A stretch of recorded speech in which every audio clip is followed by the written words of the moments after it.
Hi, I'm Lisa Haas. I'm going to inspire you, hopefully today, to think a little differently about social media and technology. Anybody game? Perfect. I need to get my clicker here, so hold on one second. So you'll have to excuse me, I have a little bit of vacation brain. I just literally got out of my camper about 12 hours ago from a long road trip to go see the eclipse. Did anybody else see the eclipse?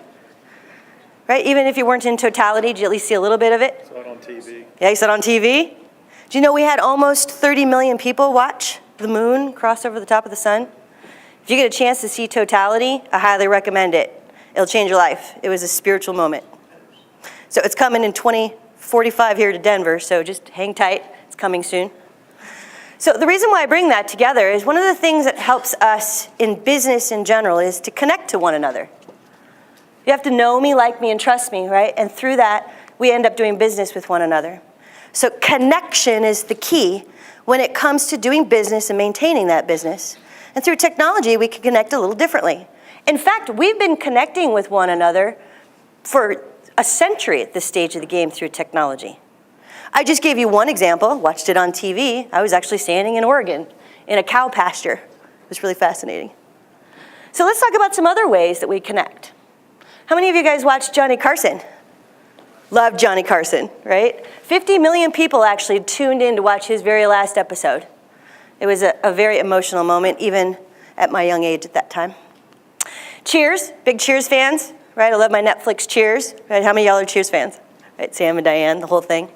In that environment, 93.5 million people tuned in. Then we have MASH. I actually got married recently, and one of the things on my list of things I wanted was the DVD set of all MASH. It's always a go-to for me. I always loved that show. That one, 125 million people tuned in. And what they would do is the next day they'd meet at the water cooler and they would share the experience with one another. Right? They'd get all excited, or they'd get sad, or they'd share the emotion with each other as a way to connect and feel not so alone. As we continue to move forward and think about some other momentous moments, this was the Super Bowl with Tom Brady and the Deflate Gate. God bless Tom Brady. Not in Denver, from what I understand. So 114 million people actually tuned in to watch this show across the world. 530 million people tuned in to watch the moon. People landed on the moon. That was 50, 60 years ago. So we've been looking for things to connect with together for years. One of my favorite is the Olympics, 984 million. This is actually still the largest televised event in the world where people have tuned in to watch something that's a commonality between all of us. And then not this week, but 3 months ago, 2 billion people actually logged into Facebook to do something. So when we start to tie this into social media and technology, we start looking at how these networks are bringing us together. It's not the network that's doing it, it's our desire to connect with one another.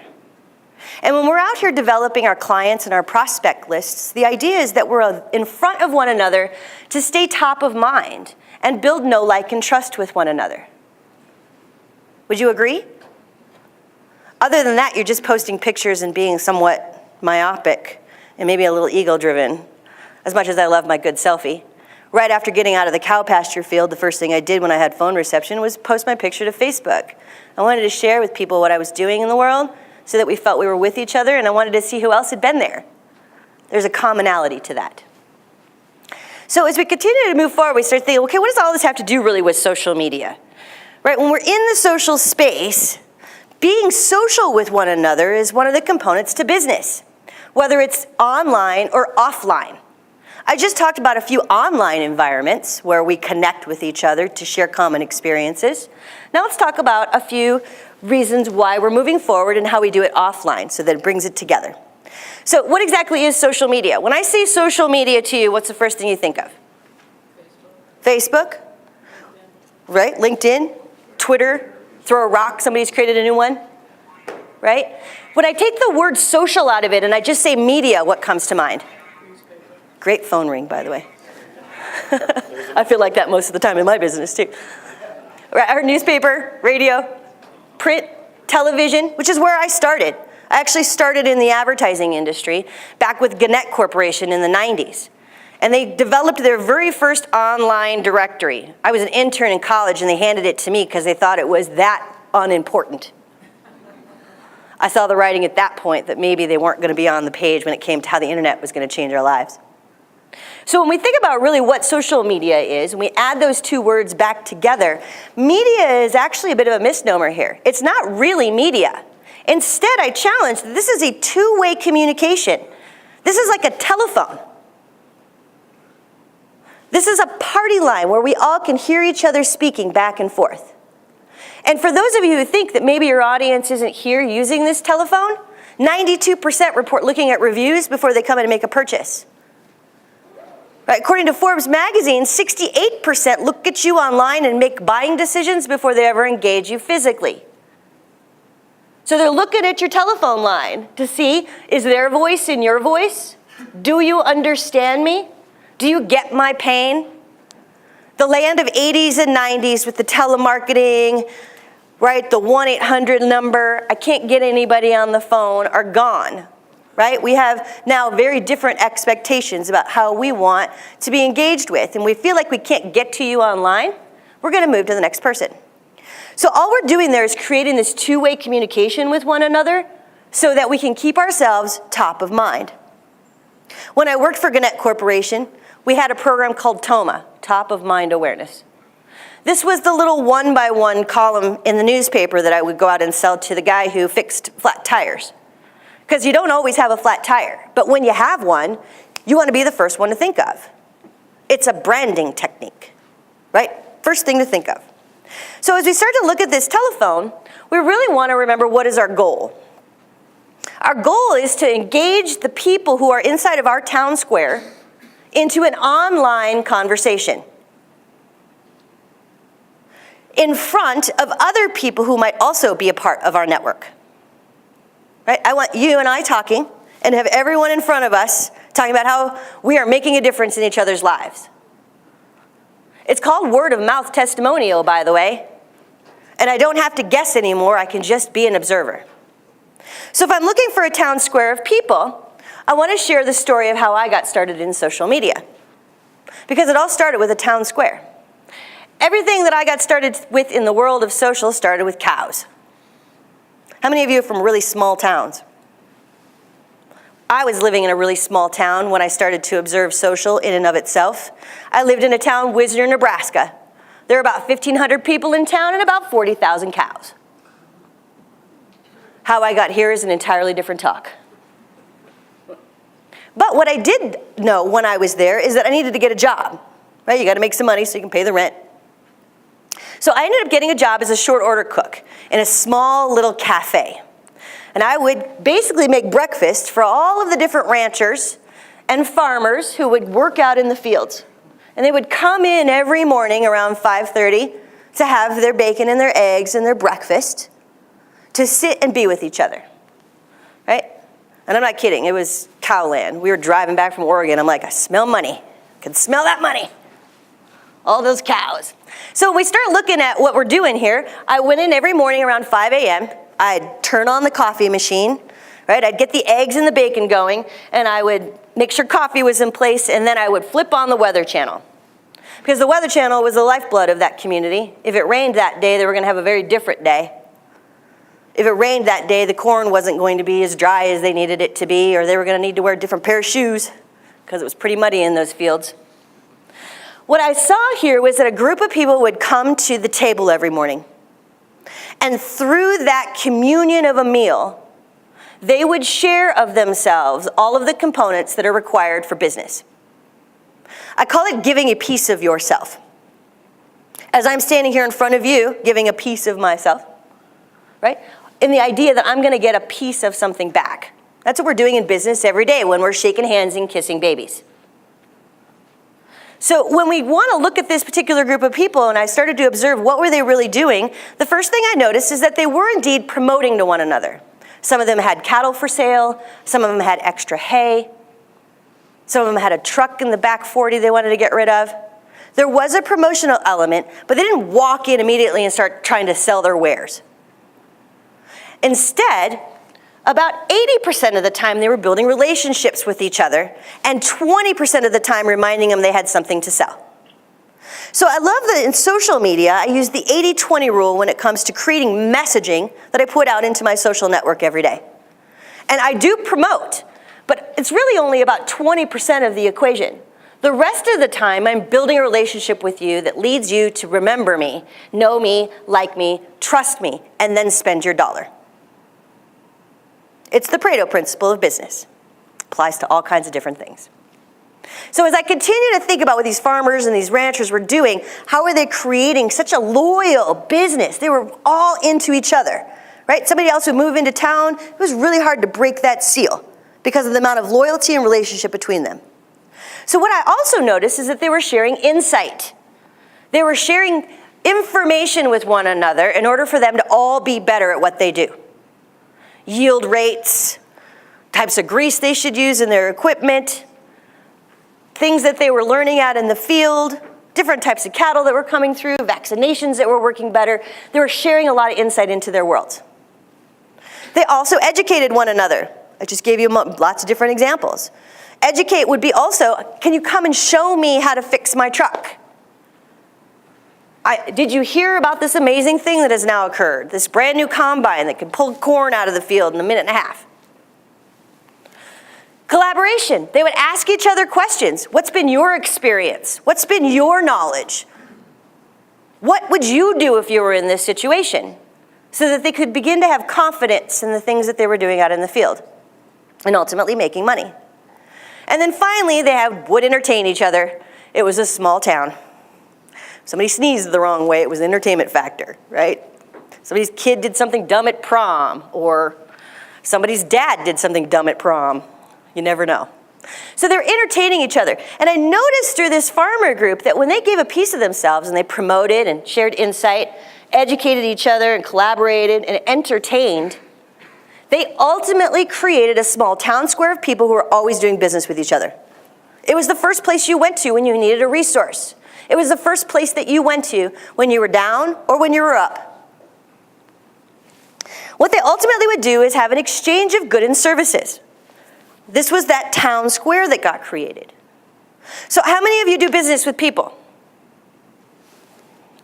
Right? We all do business with people. We all have a small group of individuals who we network with, that we have business with, that we have clients, that we get referrals from.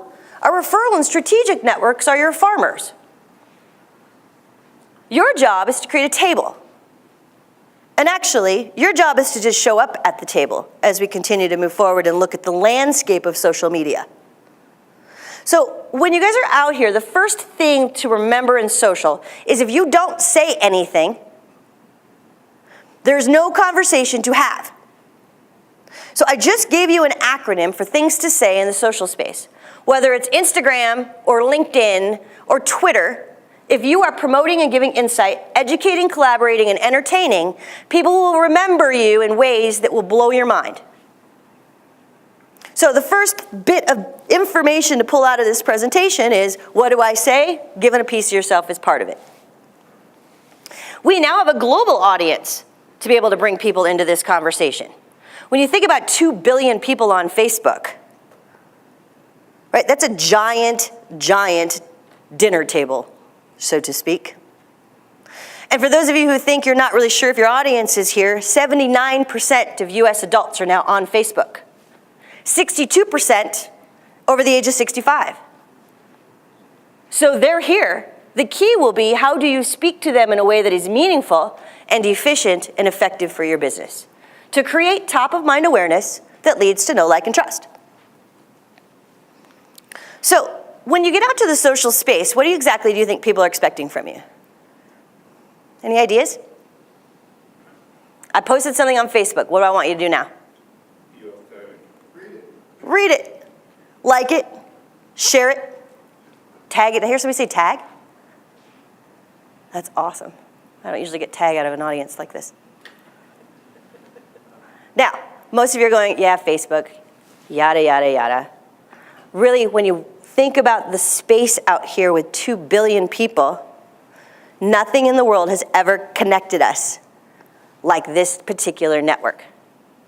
Not the Super Bowl, not the Olympics, not the total eclipse. 2 billion people on the planet. So when we go into the movement of what ultimately they're expecting from you, the first thing that they want is they want to have access.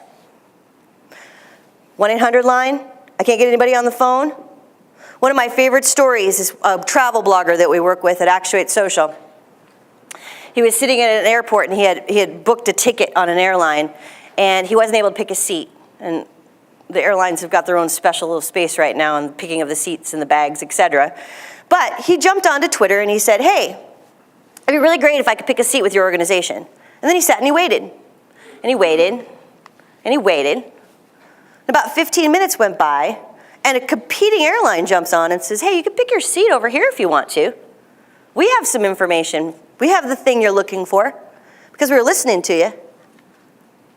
So he said, okay, great. I'm going to go ahead and move my flight over to that other place because I can pick my seat there. It was worth a couple extra bucks. And he felt heard because of the accessibility that the other group had jumped in and provided him. About 3 days later, the original organization jumped on and said, thank you so much for flying with us. Totally missed the boat.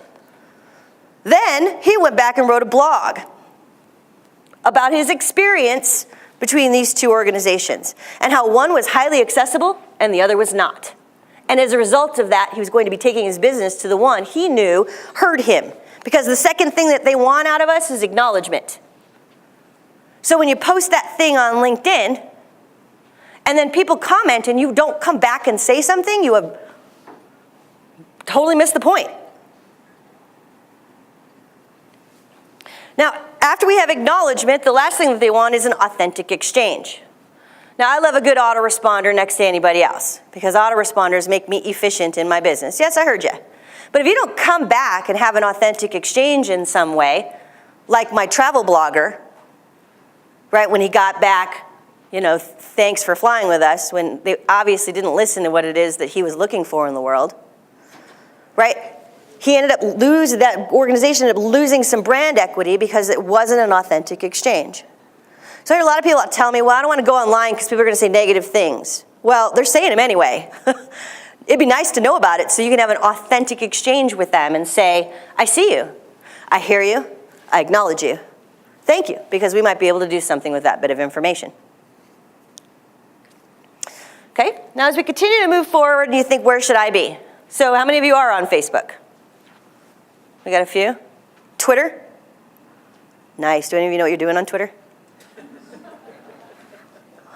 Yeah. Instagram? Do I have a few on Instagram? For kids. For your kids, exactly. I get that a lot. And Facebook, Instagram? They think Facebook's for old people. I know, isn't that great? Yet they do show back up. About 22, 23 years old, the kids show back up because everybody is there. Now, they play on Instagram a whole lot more, and don't get me started about Snapchat. I don't understand the business application there unless you're Taco Bell. But you never know, things evolve and have been evolving. I've been doing this for 8 years. I was out here before there were social media companies talking about social media. And I've been a little bit blown away by a few of the applications that have come along. So now the big one, obviously, LinkedIn. You guys all on LinkedIn? You should be. 29% of us are on LinkedIn. Now, not everybody needs to be there. Right? If I work at Walmart as a greeter, I don't really need to be on LinkedIn. So really when we start thinking about where should I be, a lot of people think I need to be everywhere. Well, if you are everywhere, you are spread too thin. There's not a single message for you to share. There's not a target audience for you to play with. We do have this thing called marketing out here that requires you to understand demographics and apply that information to these networks. Just like you would never go to a LaTip, maybe, business group, which is a lovely group, but it's real small and micro. You're not looking for that mid-cap business in there who are thinking about exit strategy. Right? You come to organizations like this to bring your elevation up a little, or into Vistage, which I'm a part of, because that's where my market is. As I continue to move forward and start thinking about where I should be, it's a body of communication out here that you're developing and then understanding how is each network being used and with which demographic. So let me give you a little bit of insight. As I mentioned, the tribe of people is who we're looking for. So how many people in your tribe are on Snapchat? Probably not many, right? Yeah, you got people on Snapchat? Do you run Taco Bell? Just curious. So when we start looking at the demographics of where are the people, the first thing we need to do is identify where are the people.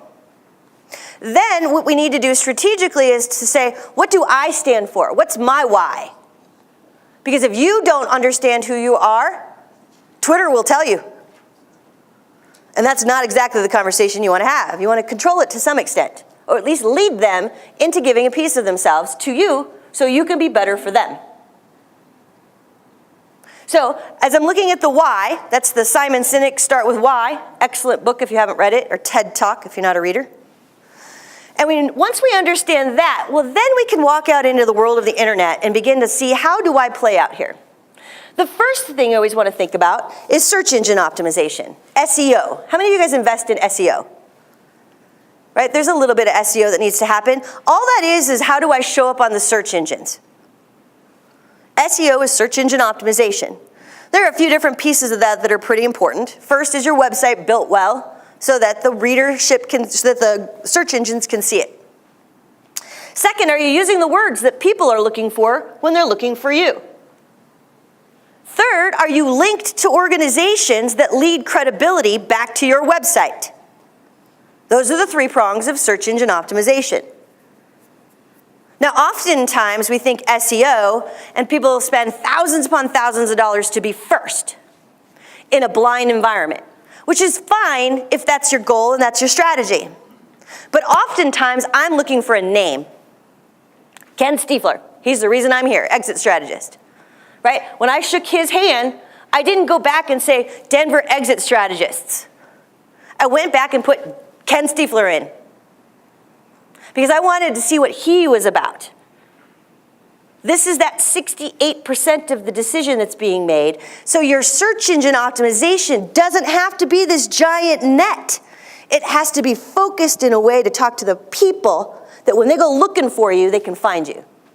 So imagine that Ken didn't have a website. What would be the first thing I would think of?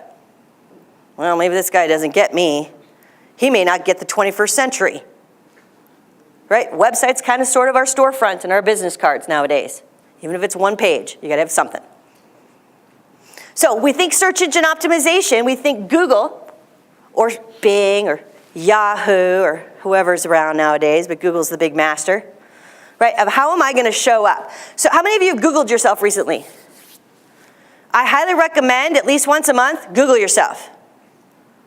Because you don't know what people are seeing. Now, Google yourself as well from other computers. Your computer is pretty smart nowadays, and it starts to tailor your searching into how the words that you're using consistently inside of that search engine. So occasionally I go to a different computer and I look there, so I can see what a fresh perspective looks like in the world. Now, when I go and I Google you, the first thing I'm looking for is your voice.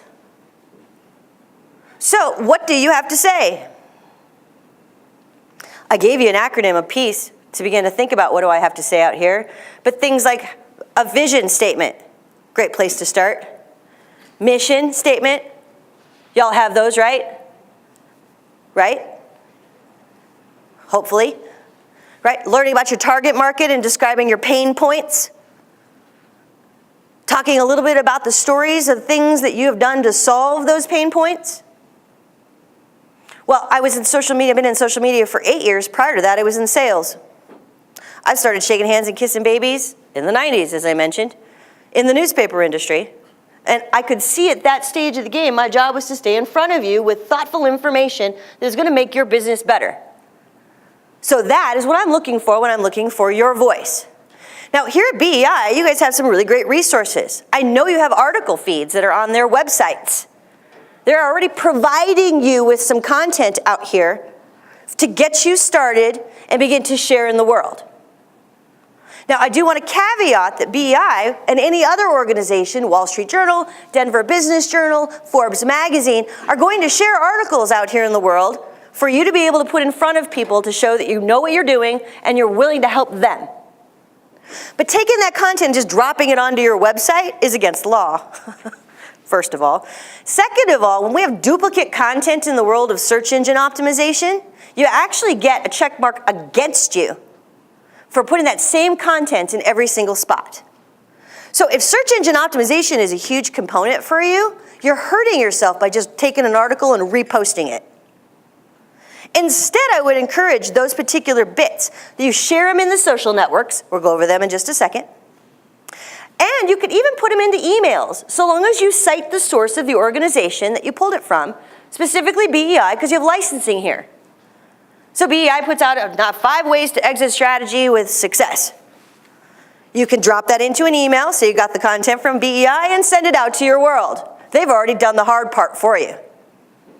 Now, as you want to continue to move yourself into thought leadership and truly being the resource that you are, you want to begin to develop a little bit of original content as well. It gets a little higher traction when you can write your own little article. But that doesn't mean that you have to stop talking if you're not a writer, if you're not a blogger. A blog can simply be a couple hundred words. It doesn't have to be a dissertation. One of my favorite strategies with bloggers who don't want to blog is they'll send me an article, like, this is really interesting. And my team will say, well, what's interesting about it? And they give us a little bit of something. We write a paragraph. It says, this is really interesting because of these 3 points, and this is how it gets used inside of this practice. To read the full article from such and such business journal, click here. If you're ready to make the next step, call me. That's a lovely little blog strategy. And you can use some of the content that's already being produced for you. You're already paying for it. So, again, I'm looking for your voice. Any bloggers in the room? Got one? Well, I would highly encourage it. If you have an opportunity to sit down and write an article or have somebody interview you, we do a lot of that as well. I just interview you for a few minutes, pull out a little bit of content, right? Write it up, let you take a look at it, change it into your voice a little bit, and off we go. Now you got a blogging social strategy. Now, the reason why I want your voice out there is because if I don't stay in front of you, how many times do you shake a hand, collect a business card, walk away, shove it in your pocket, never talk to each other again? If I have an opportunity to connect with you online, and then I have something meaningful to say occasionally, you're going to remember me more effectively. So, after that, that's the foundational principles of social strategies, social communication. Who are my people and where are they? What do I stand for? How are people finding me on the internet, and what do I have to say? After that, it's just a moving target of technology. But people still do business with each other. People are still social with each other, regardless of the tool. So let's talk a little bit about the actual networks and where the people are. So as I mentioned, Facebook, 2 billion people, 79% of us. This network is used to share the heart of your organization.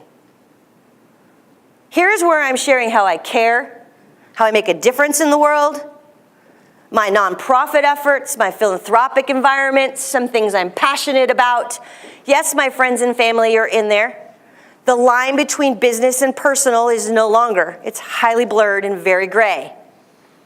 People will go and look at me on Facebook because they want to see if we have some commonality, purpose in place that's personal. And from a business point of view, I can do advertising targeting on this particular network and things that will make you definitely go home and pitch your computer out the window. I can target around how much money do you make? Do you own a house? Did your kids leave recently? Did you buy a pair of shoes? Do you have a birthday coming up soon? Like, it's amazing the amount of targeting I can do. And so one of my favorite strategies when I'm working with business executives such as yourself is I create high-level content, like a white paper. How many of you guys are using white papers in your business? Right, and you subscribe to get the email, right? Give me an email and I'll give you some content. On Facebook, if you use really strong headlining, you can actually just target people who own businesses who make over $1 million a year, probably your group of people, and put something in front of them such as struggling to get lending inside of this kind of an environment. Click here, and then you put them to a page called a squeeze page on your website where they enter in an email address and then they get the content. Most people, however, stop there. People need to have 7 points of contact with you before they're ready to take action. Most people stop after 3. It was 3 when I first started in the world of marketing and sales. With so much information coming at us at this stage of the game, though, we now have just this inundation happening, and we need to continue to build the case with each other. So it's a lovely Facebook strategy is to be able to put really great targeted information in front of business owners who are in your target market, in your demographic, and lead them back to website for an action. It's a little less about likes and follows, because while I like you, what does that really mean to me? Is there a dollar value in how much you like me? It's a really hard number to calculate. And oftentimes people say, well, I need thousands of people who like me because then it'll make me look popular. Well, it will, but you'll end up diluting your world away if you have 10,000 people who like you, but 9,000 of them are duplicates out of India. It's not going to help you much to get in front of the target market of group of people you're talking about. Okay, so there's a little bit about Facebook. As we continue to move through, Twitter I call the pulse. Twitter is basically quick, short, fast-paced messages that allow you to hear what's happening right this minute. Now, we have about 24% of the US population on Twitter. That has grown significantly over the last 6 months. Got any reasons, any guesses why? It was 19% last October. Yeah, well, you got entertainment somewhere. So Twitter can be a great little strategy, again, for that white paper environment, and it's really about niches. You have high levels of technology people on Twitter. If you're in an international environment, Twitter is heavily used in Middle East and in Mexico. So if you have large environments that are outside of the US, Twitter has an application. However, first thing you do is ask your audience, are you guys on Twitter? Are you actually doing anything business related on Twitter? Well, is that really where I want to spend my time? As I continue to think about the social networks, the Instagrams and the Snapchats are all visual tools. Those allow us to see each other through the visuals of our organizations. So if you have a lot of pictures, a lot of visuals going on in an organization, this would be a no-brainer for you to be. If your organizations that you want to court are heavy into visuals, this is a place where you want to be. Go where the people are and make noise. First rule of marketing. Then I think LinkedIn. LinkedIn is where I started as well. I'm actually certified and all that grand stuff to teach all the stuff inside of LinkedIn. And LinkedIn, what I really liked about this one in particular is it's only all about my brain. It's about being smart. It's about being trusted. It's about being a thought leader. And allowed me to stay in front of a large group of organizations very easily with education and insight. I'd be funny once in a while. Right? And then I'd let them know when I was doing a workshop. I'd let them know when I was doing a sale, whatever it is that I was promoting in the world. Now, the reason I like LinkedIn at this stage of the game, first of all, I don't know if any of you know, but Microsoft purchased it. That could go either way, knowing Microsoft the way that I do. But we've had almost a 10% growth there since that announcement occurred. So there is a growing population going on in LinkedIn. LinkedIn, however, is also very much about recruiters. It's taking over the world of Craigslist and the Indeeds and the Monsters of the world because my resume is right there already. Nice and easy. I can vet active and passive employees, potential candidates inside of that network that allow me the opportunity then to really learn about them, 68% decision made online, before I actually talk to them in any way, shape, or form. Are they going to be a good candidate for me? Are they going to be a good prospect or a provider, contractor, partner? I can go and look at them pretty heavily and really determine, is their career path something that matches the things that I want in life, that I want in business?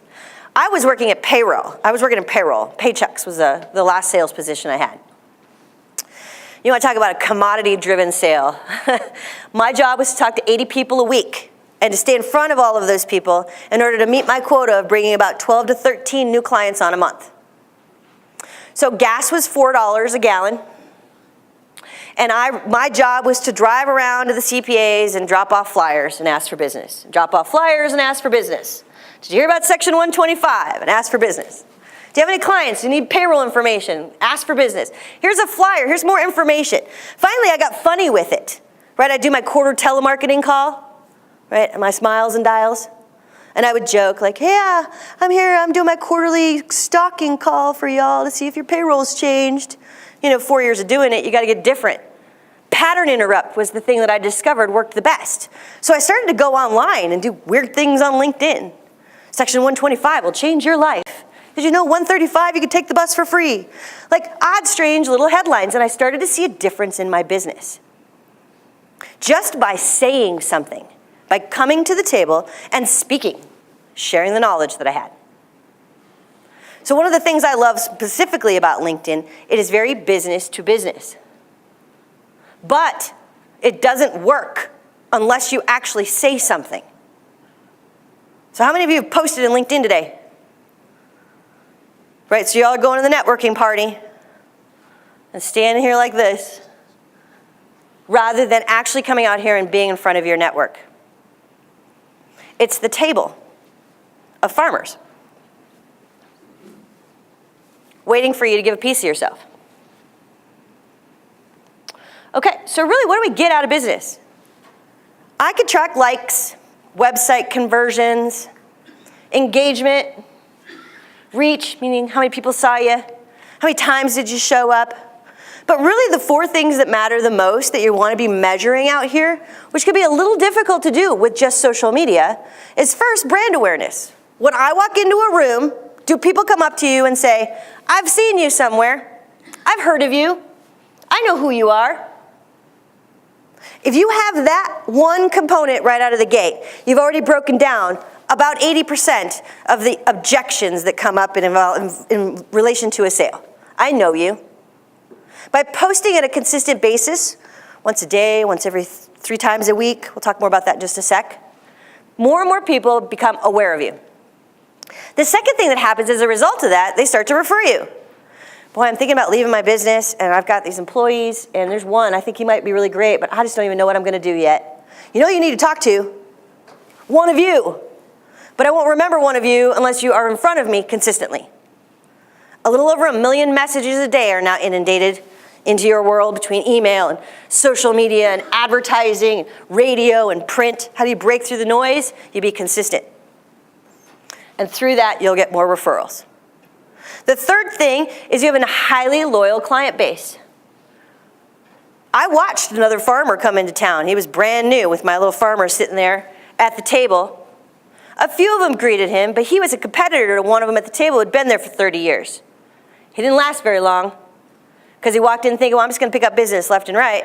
And the other farmer's like, well, we don't know you, we don't like you, we don't trust you. Get out. And then a faster sales cycle happens. With 68% of the decision being made online now, people don't walk in, sit there with their little piece of paper and say, well, tell me, what is it that you do now? Right, we're highly knowledgeable before we walk in the door. We have 3 questions to qualify to ensure that we're making a good decision. We then go to the social networks and say, hey, friends, family, business colleagues, what do you think? Because I don't want buyer remorse anymore. I want social proof, which has been around since the days of the Romans, and who has good chickens in town. I want social proof, and then I will come back out and make a buying decision, as long as those components are in place. The key, however, is you have got to be consistent.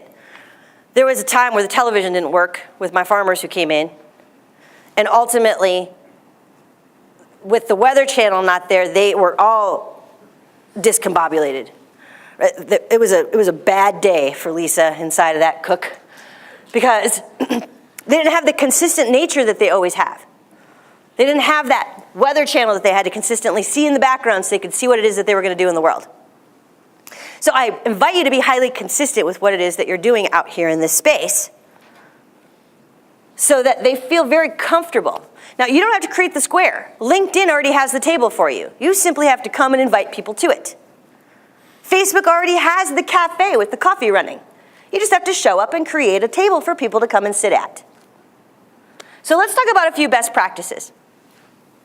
Because death by PowerPoint sometimes. I went to this thing this weekend and you couldn't see the PowerPoint. Meh. We don't do it here, right? We do it here. So let me give you guys a few bits of information that are going to help you. These have changed probably in the last month or so, but if you are trying to reach men in some way, there's some timing here on these various different networks that are important to be aware of. If you're trying to reach men, men love to play on the social space between 5 a.m. and 7 a.m. in the morning. I call it poop time. I've watched over and over and over again my dad's, my husband, my brother, between 5 and 7, they get up in the morning and they start messing with their whatnot. They check their news and they come out of the bathroom with all kinds of revelations. Right? It's where they're gathering their news. Women typically are after 9 p.m. at night. typically at that stage of the game, depending on where their demographics are at, they've managed to put to bed all of the things of their day, and now they have a moment to have a glass of wine and play on the social networks. So those are predominantly Facebook, Twitter, Instagram. When you start talking about LinkedIn, typically Monday through Friday are the days that we're on here. There's a little bit of Sunday night because people are planning their week, but people read a lot of content on Tuesdays. Tuesdays is the most social media driven day out of any on the planet. Oddly enough, there's a little bit of spike on Sunday morning as well, but I think it's because it's quiet time and it's mostly Facebook oriented, not LinkedIn. So because we know that, those bits and pieces of information, when you're out here posting content, depending on your demographic, my guess is you're probably going to post pretty consistently in the mornings. Now, you don't have to post 10 times a day. You don't even have to post daily. But I would encourage you to post at least 3 times a week. Tuesday is the most popular.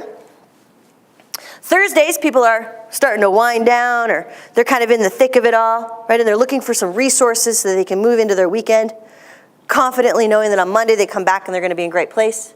And on Friday's a fun day. People love Friday funny. Cartoons, books I've read recently, fun videos. It's an opportunity of likability. And especially you talk about entrepreneurial world, right? They're gone about noon on Fridays in terms of engaging with people in that way. So they're killing a little bit of time online, often waiting for the clock to run out, and or they're gone. So usually Friday mornings is when I put out my Friday joke, my Friday funny. So, in conclusion, when it comes to thinking about these networks, we think about LinkedIn, which would be your #1 network based on the knowledge I know about all of you. You have BEI, who's providing you with content that you can post on Tuesday, Thursdays, and Fridays, and then dropping in to an email program once a month to put things in front of people. You now have a social strategy that creates top-of-mind awareness that leads to these 4 bits of business. How many of you are using strategies like this inside of your company? 2, 3, 4, 4 out of this room. By doing this consistently, you'll begin to see a bottom line increase. Difficult to prove social media. I will not be the first one to, I'm not going to lie and say that it's this piece of cake out here. I also want to remind you, it's only 1/5 of your marketing plan. People don't just come droves into the door because you have a social media page. You still have to do all of the things in regards to marketing. Promoting your product, are you placed correctly? Do you understand the people associated with it? Is it packaged well? Is it priced well? Okay, so when we consider thinking about those bits and pieces, I want you to create your own town squares. Remember to give a piece of yourself. Be accessible, acknowledgeable, and authentic. And be consistent. So I specifically left 15 minutes at the end of this because I am certain that this was relatively basic. And there's some people in this room maybe have different questions or things that I didn't address. So I would love to open this up at this stage. This is what I do for 60 hours a week. God help me. Paid versus free Paid versus free. for Facebook and LinkedIn. Yes. Okay, so Facebook you should not pay to be a part of at this stage of the game. That platform's not involved, but there is advertising there. That's what I mean, paid advertising Paid advertising is highly effective. versus free just putting stuff out. Yes. So we'll talk Facebook and then I'm going to talk LinkedIn because those are sort of the big gorillas that you guys would use in your businesses. Facebook advertising is actually highly effective and incredibly efficient for the price point associated with it. You can still get in front of a small niche group of people for $5 a day. I have some highly targeted campaigns we run for $200 a month that create a return on investment. Now remember ROI, right? I'm bringing it just like direct mail, you get 1% return. Social, you can expect 1 to 2% return as well. Just like you would a print campaign. But I can keep talking to you, which is kind of nice. The algorithm basically, though, has set up in such a way that even if you like me on there, unless you're engaging with me as a brand, you're not going to see me. So advertising is required in Facebook or it doesn't work as well as you want it to. But you don't have to spend a lot. My highest campaign right now is $600 a month. Like we don't have to spend much at all and we're bringing in lots of people into the pipeline and then we have a touch program that keeps them going through. That part is not social media. That's your sales plan. That's your marketing program. Okay? Wait, let me finish answering. Now, LinkedIn, free versus paid. I have been using the free version up until about a year ago. Nah, until about 6 months ago. Using the free version, I've been watching Microsoft strip pieces of it away, because you know what's coming next. If you want to actually use the tool, you got to pay us. So I went and investigated the 4 platforms. There are 4 like micro platforms now. You don't have to spend $10,000 in order to take advantage of some of these. And the one that would be most relevant to all of you in the room would be the sales platform, the Sales Navigator Lite, so to speak. It has some effectiveness if you use the tool.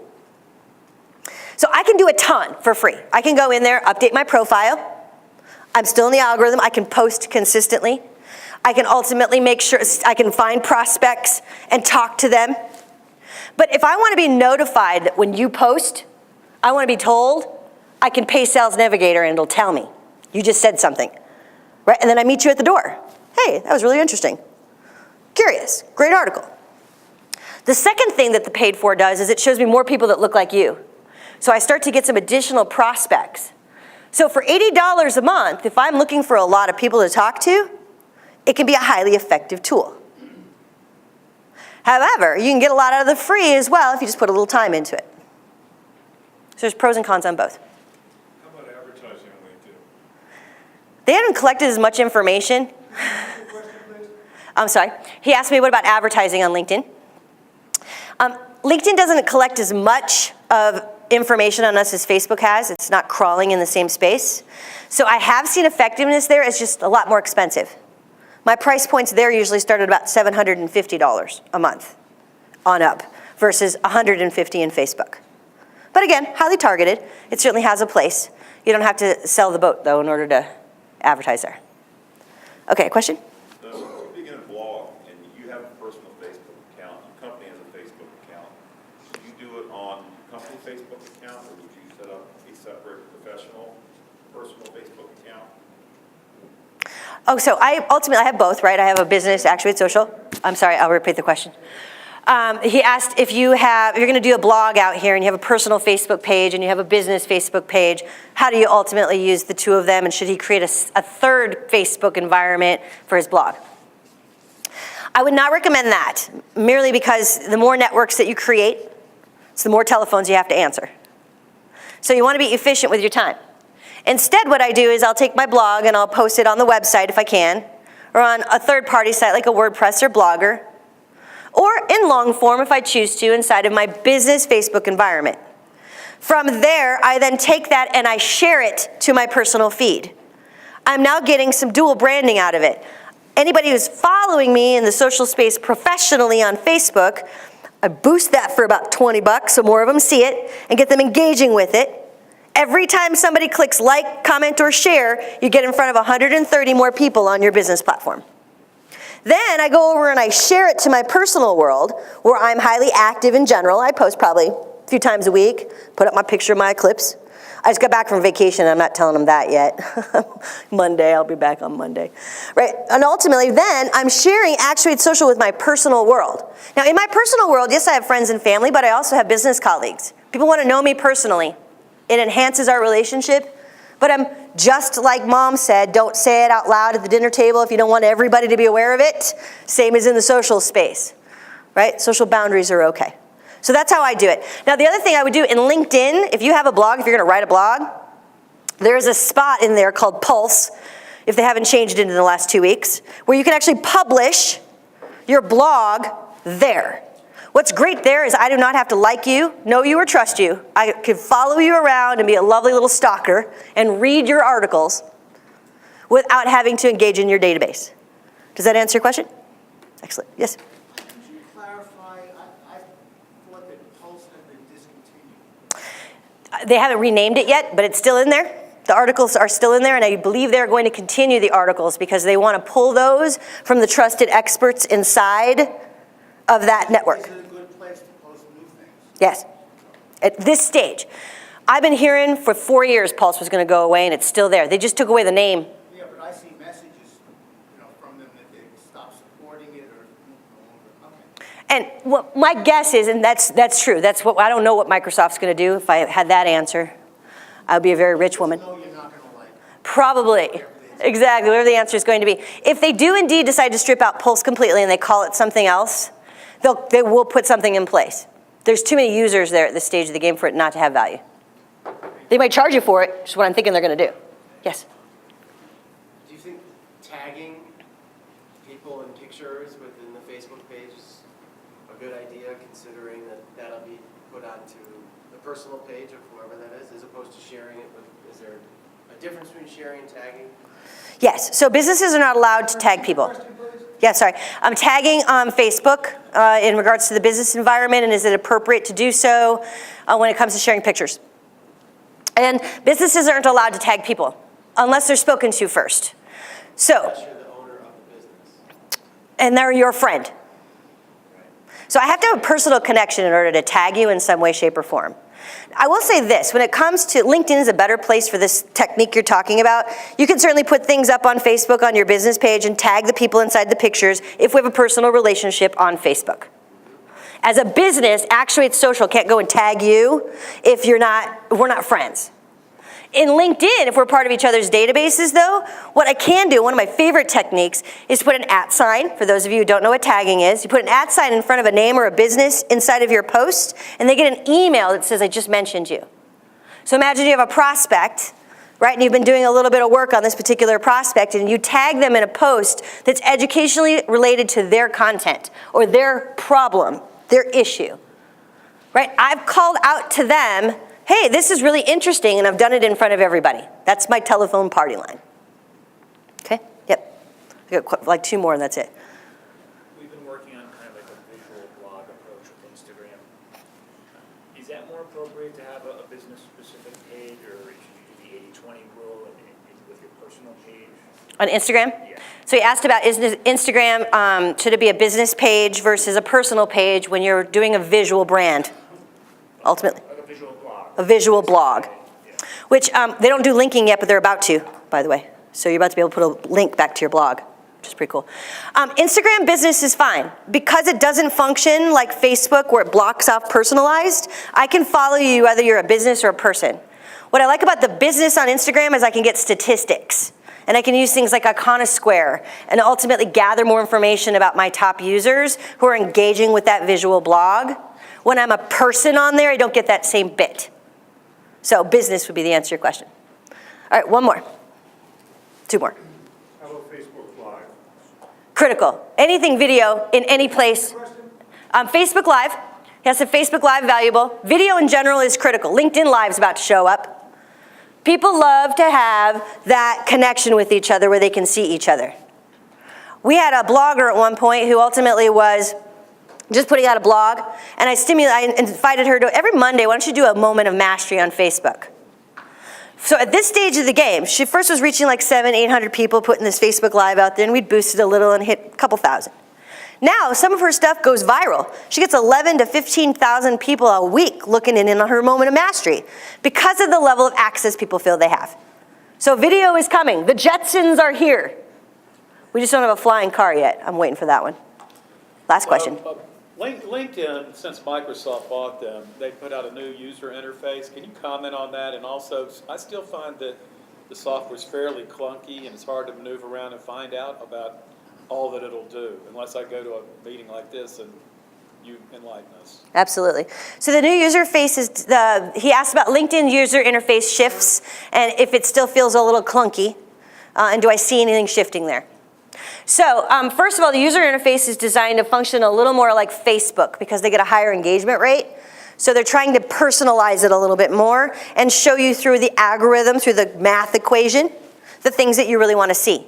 However, if you don't click like on things, it doesn't know what you want to see. You're just a dirty stalker then, right? My dirty lurkers, that's what I call those people who are like, read, read, read, but don't click, click, click. 90% of us, by the way, don't click. So the tool doesn't know what to show you. So the user interface, you're going to see that shifting more and more, mostly because they've been stripping things out because they want you to pay for it. Yes, it's a clunky tool. What I believe is about to happen based on the blogs that I've read is Outlook and CRM Dynamic that Microsoft owns are going to plug in and extrapolate information, making it a little more usable.